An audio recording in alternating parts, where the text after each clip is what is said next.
Graças e paz, irmãos. Sou Bruno Félix, pastor de ensino na SEAD, diretor do Seminário Teológico Palavra Viva. E eu estou aqui no escritório do Palavra Viva. A gente acabou de sair de uma aula maravilhosa, onde nessa quinta-feira de Páscoa, nós, juntamente com os alunos, nós celebramos a Páscoa do Senhor. Celebramos a morte e também a ressurreição do nosso Senhor Jesus Cristo. Jesus, ele ressignificou a Páscoa. Quando nós lemos os evangelhos, Mateus, Marcos, Lucas e João, cada um dos evangelistas, eles apresentaram um aspecto específico a respeito dessa última Páscoa. O que nós celebramos hoje é a ceia do Senhor, mas ela foi feita dentro de um contexto da Páscoa judaica. Eu costumo falar que, apesar do Natal ser uma data muito importante para nós cristãos, nenhuma data é mais importante para nós do que a Páscoa. A Páscoa, ela abre o calendário de festas judaicas e, de certa forma, também abre o calendário das festas proféticas de Deus. Nós temos a Páscoa, dentro dos dias da Páscoa nós temos a festa dos pães asmos, nós temos a festa das primícias, Pentecostes, trombetas, dia da expiação e a festa dos tabernáculos. Cada uma dessas festas tem um significado profético muito específico. A Páscoa, o sacrifício de Jesus por nós. A festa dos pães asmos, o sacrifício perfeito de Jesus, sem pecado algum. A festa das primícias, que fala da ressurreição de Cristo. Depois nós temos o dia de Pentecostes, que foi a descida do Espírito Santo sobre a igreja lá em Jerusalém. Agora nós temos a festa das trombetas, que simboliza o arrebatamento da igreja. A festa da expiação, que simboliza o perdão de Deus sobre Israel. E, por último, a festa dos tabernáculos, que simboliza o reino milenar de Cristo estabelecido logo após o período da tribulação. Bom, eu quero aqui, assim como eu fiz com os alunos, de uma maneira objetiva, trazer para você como foi a Páscoa que Jesus celebrou com os seus discípulos. A Páscoa, a primeira vez que ela aparece na Bíblia, está lá em Êxodo, no capítulo 12. E ela tem como objetivo celebrar o dia em que Deus libertou o seu povo da escravidão do Egito, fazendo com que o anjo da morte passasse por cima das casas dos hebreus que tinham a marca do sangue do cordeiro que havia sido morto no lugar dos primogênitos dos hebreus. É justamente daí que vem o nome da Páscoa, que em hebraico é Pessach, que significa passar por cima, ou como alguns estudiosos judeus dizem, significa se colocar debaixo das asas. O sentido ali é passar por cima para poupar de algum mal.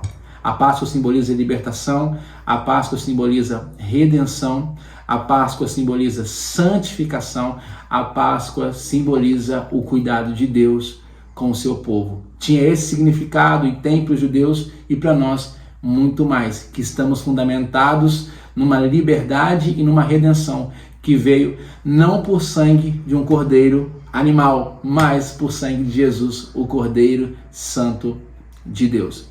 A Páscoa, ela acontece no primeiro mês do ano judaico religioso, no dia 14 do mês de Nissan. No dia 10 do mês de Nissan, o cordeiro ele já é separado. E no dia 14, ele é sacrificado.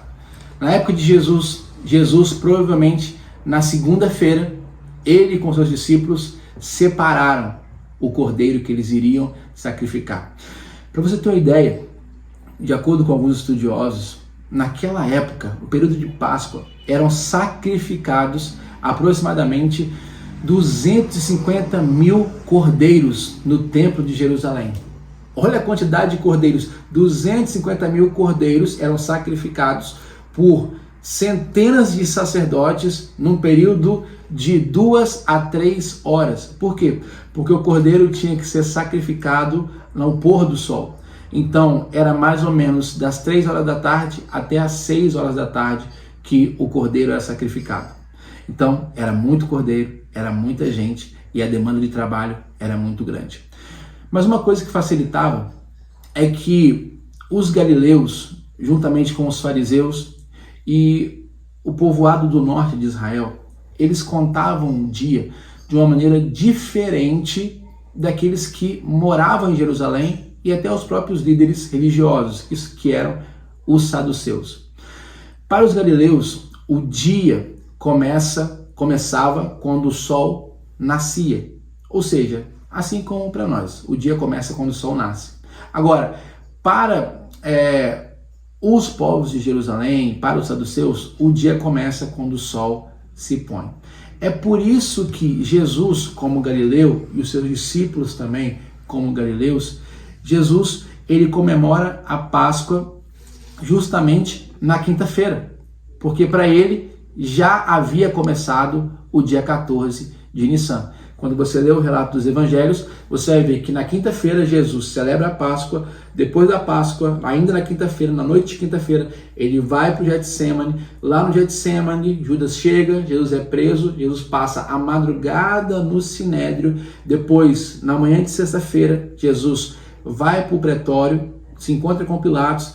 Depois de se encontrar com Pilatos, ele vai até Herodes. Depois de se encontrar com Herodes, ele volta, se encontra com Pilatos. E você percebe a pressa dos saduceus para que Jesus fosse logo condenado. Por quê? Porque eles ainda tinham que celebrar a Páscoa deles. Então, Jesus celebra a sua Páscoa na quinta-feira. Ao longo dos anos, a Páscoa judaica ela foi ganhando alguns elementos que não existiam lá em Êxodo capítulo 12. Até porque o contexto de Êxodo capítulo 12 é uma realidade de fuga. Depois, a festa da Páscoa passou a ser mais organizada e a conter alguns elementos muito específicos. Lembrando que Jesus está comemorando essa Páscoa aproximadamente 1.500 anos depois daquela Páscoa que os hebreus celebraram lá no Egito. Ou seja, são 1.500 anos de celebração da Páscoa. Mas em Jesus nós temos aqui a última Páscoa. Bom, basicamente, numa Páscoa judaica, o que tem? O cálice do vinho, o cordeiro assado, o pão sem fermento e nós temos também as ervas amargas. Esses são os elementos básicos da Páscoa judaica que fazem parte da cerimônia. Essa festa, ou esse jantar, é chamado também de a refeição do Seder. Por quê? Porque Seder significa ordem. Então, o judeu, quando ele celebra a sua Páscoa, ele segue uma ordem estabelecida pela tradição do seu povo. Jesus, como um judeu, também celebrou a Páscoa dentro dessa ordem. Por isso que é importante a gente entender o que Jesus estava fazendo ali com seus discípulos, para que a gente perceba o significado de cada elemento da Páscoa. Eu não estou falando aqui para você fazer uma Páscoa judaica na sua casa. Você que me conhece, você sabe que eu não sou a favor de judaizar a igreja. Mas o meu interesse aqui e o meu objetivo é te mostrar tudo que Jesus celebrou como judeu, para que você perceba o significado de cada elemento da Páscoa através dos óculos da cruz e da ressurreição de Cristo. Na Páscoa, como eu disse, havia o vinho, mas o vinho ele era distribuído em 4 taças.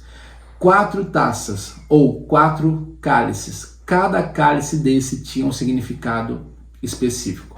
Tudo isso, esses 4 cálices, baseado em Êxodo capítulo 6, verso 6, onde a palavra do Senhor diz o seguinte: por isso, diga aos israelitas, eu sou o Senhor, eu os livrarei do trabalho imposto pelos egípcios, eu os libertarei da escravidão e os resgatarei com braço forte e com poderosos atos de juízo.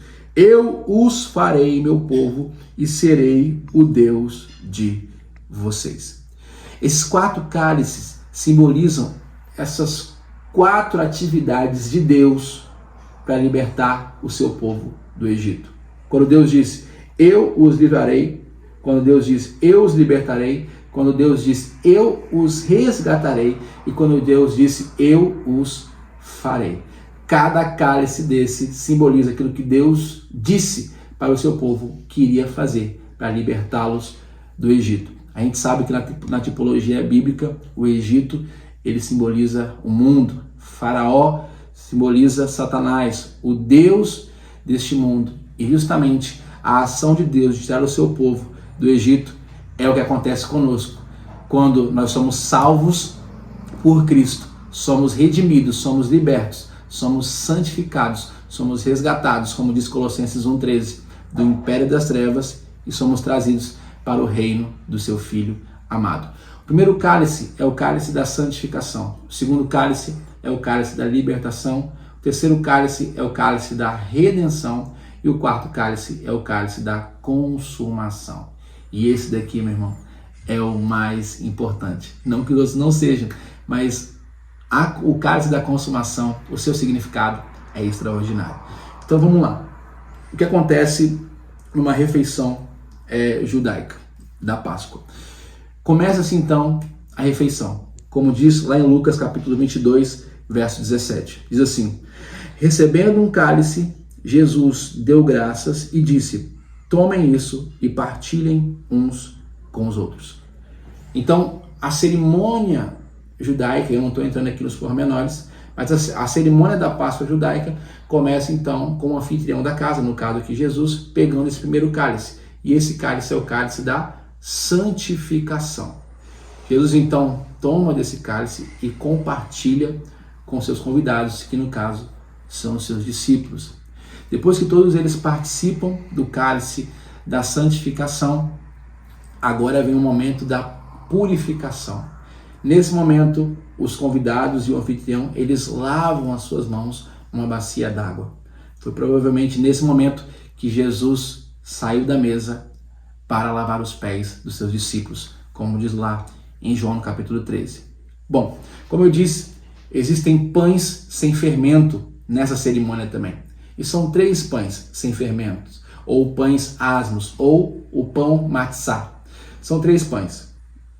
Os judeus não sabem o que eles significam, mas nós entendemos que seja o Pai, o Filho e o Espírito Santo. O convidado, o anfitrião da festa, ele pega o pão do meio e o parte. Quando ele faz isso, ele pega essa parte da mão direita e coloca de volta, como se estivesse sepultando aquele pão. E aquele outro pedaço ele compartilha com os seus convidados. Acredito que foi exatamente isso que Jesus disse lá no verso 19 de Lucas 22. Tomando o pão, deu graças, partiu-o e deu aos discípulos, dizendo: isto é o meu corpo dado em favor de vocês. Façam isto em memória de mim.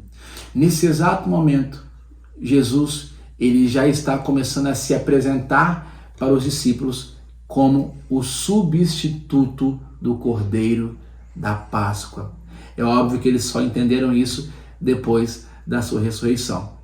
Ainda depois desse primeiro cálice, que é o cálice da santificação, depois desse partir do pão, vem a Hagadá. A Hagadá é quando as crianças entram em cena na cerimônia da Páscoa e fazem perguntas para o anfitrião. Para quê? Para que ele conte para elas a história, desde Abraão, passando pela libertação do Egito, até onde eles chegaram. E ainda anunciam as promessas que estão por vir. Então, nesse momento da Hagadá, é uma oportunidade que a família inteira tem de se lembrar do que Deus tem feito, não só na sua família, mas também ao longo da história do seu povo. Depois disso, então, nós temos o segundo cálice. O segundo cálice é o cálice da libertação. Nesse cálice da libertação é quando o anfitrião, mais uma vez, pega esse cálice, participa do cálice e distribui para os seus convidados. Nesse momento, assim que eles terminam de participar desse segundo cálice, mais uma vez vem a parte da purificação, onde eles purificam as suas mãos de novo naquela bacia d'água. Agora é inserido na cerimônia as ervas amargas. Lembra aquele pão que foi sepultado? Agora aquele pedaço de pão, ele ressuscita, volta para a mesa. e os convidados participam daquele pedaço de pão. Os outros 2 pães que ficaram ali na cesta, o anfitrião pega esses pães e os come junto com a erva amarga. É o que nós chamamos de o pão da aflição. A erva amarga, ela simboliza a amargura que era a vida como escravos no Egito. A amargura que era a vida antes da libertação. Irmãos, tudo isso tem um significado poderoso e espiritual sobre a nossa vida para nós que estamos em Cristo. Bom, feito isso, chegava então a hora da refeição, quando eles começavam a refeição do Seder, que era o comer da carne do cordeiro. O cordeiro nunca era menor do que a família, era sempre a família que era menor do que o cordeiro. Sabe por quê? Porque o cordeiro sempre é suficiente. Como eu já disse, nesse momento da refeição foi provavelmente o momento em que Judas, depois de ser servido por Jesus, ele sai já comprometido com o seu objetivo de trair Jesus. Então ele sai do ambiente. E agora que o traidor saiu, Jesus vai tomar o terceiro cálice do Seder, que é o cálice da redenção. E com esse cálice na mão, é exatamente o momento em que Jesus, como diz lá em Lucas capítulo 22, verso 20, a Bíblia diz: da mesma forma, depois da ceia, tomou o cálice, dizendo. Perceba que havia uma separação de cerimônia entre o pão e a carne do cordeiro e o terceiro cálice. Então, terminada a ceia, comeram a carne do cordeiro, como diz aqui no verso 20.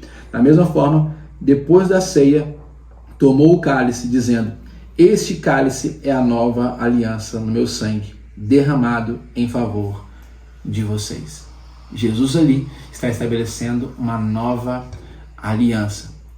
Obviamente, os discípulos, eles entenderam a linguagem que Jesus estava usando, porque sempre que Deus faz uma aliança com o homem, tem que haver derramamento de sangue. Foi assim quando Deus fez uma aliança com Abraão, foi assim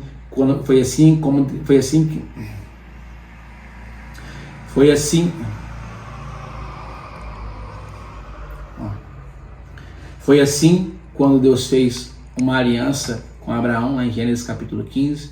Foi assim quando Deus fez a antiga aliança, a aliança da lei com Moisés. Sangue de animal tinha que ser derramado. E agora, nessa nova aliança, o sangue do Cordeiro de Deus seria derramado. Como eu já disse, obviamente os discípulos entenderam isso com maior profundidade depois da ressurreição de Jesus. Até porque Jesus passou 40 dias com eles depois da sua ressurreição até ser assunto aos céus. Bom, esses são os 3 cálices que Jesus participa com os discípulos: o cálice da santificação, o cálice da libertação e o cálice da redenção, o cálice do preço que é pago para libertar o povo da escravidão e trazê-los para a liberdade que Deus tinha para eles. Foi pelo preço que Jesus pagou que hoje nós somos livres do pecado e podemos viver para Cristo todos os dias. Agora, uma coisa interessante é que Jesus, ele não participa do último cálice. Ele não distribui o último cálice. Ele termina a cerimônia da ceia ali e vai para o Getsêmani. Por quê? Ele não tomou o último cálice ali com os seus discípulos. O último cálice é o cálice da consumação. Eu acredito que eu sei por que Jesus não participou desse cálice com os seus discípulos. E a resposta está lá em João, Evangelho de João, no capítulo 18. Depois de sair do ambiente da ceia, Jesus vai para o Getsêmani. Lá no Getsêmani, Jesus sente a angústia da morte que estava para chegar. Judas aparece com os soldados para prender Jesus. Quando os soldados vão prender Jesus, Pedro reage e corta a orelha de um dos servos do sacerdote. Agora perceba o que Jesus disse em João capítulo 18, verso 11. Jesus, porém, ordenou a Pedro: guarde a espada. Acaso não haveria de beber o cálice que o Pai me deu? Preste atenção. Jesus estava estabelecendo uma nova aliança. O cálice da santificação, o cálice da libertação, o cálice da redenção, ele compartilhou com todos os discípulos. Mas esse cálice, o cálice da consumação, o cálice que simboliza o pagamento completo da dívida, só Jesus poderia tomar. E ele disse para Pedro: você acha mesmo que eu não haveria de beber o cálice que o meu Pai me deu? Jesus então, como Cordeiro de Deus, ele derrama o seu sangue na via dolorosa, no Gólgota e na cruz por nós. E nos seus últimos instantes de vida na cruz, ele diz, no capítulo 19, no verso 30 de João: tendo-o provado, Jesus disse: está consumado. Na cruz do Calvário, de braços abertos, depois de derramar todo o seu sangue para nos redimir, ele disse: está consumado. Ele toma o quarto cálice, o cálice da consumação. E haverá um dia, quando nós nos encontraremos com ele, que nós participaremos desse cálice também, que é o cálice da consumação dos séculos, onde estaremos com ele agora, eternamente, com o corpo de glória, com o corpo plenamente redimido. Estaremos com ele para todo o sempre. Que Deus te abençoe. Uma feliz Páscoa para você.